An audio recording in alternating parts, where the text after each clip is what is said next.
আজকের রেসিপি মাছের ঝোল। এর জন্য রুই মাছ নিয়েছি, কড়াই তেল দিয়েছি, রুই মাছগুলো দিয়ে দিলাম। এবার ভেজে নিব লাল করে দুই সাইডে।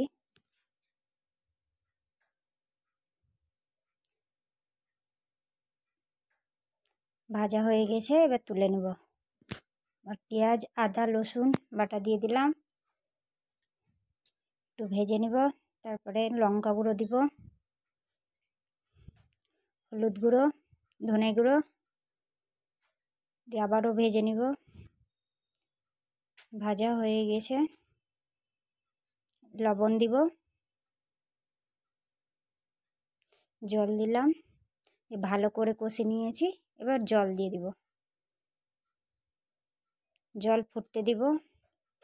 ফুটে গেছে, মাছ দিয়ে দিলাম।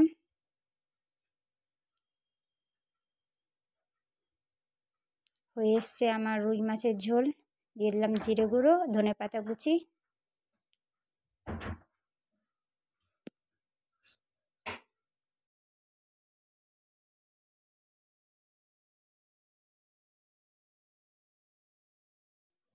ভিডিওটার যদি ভালো লাগে তো অবশ্যই একটা সাবস্ক্রাইব করে দিবেন।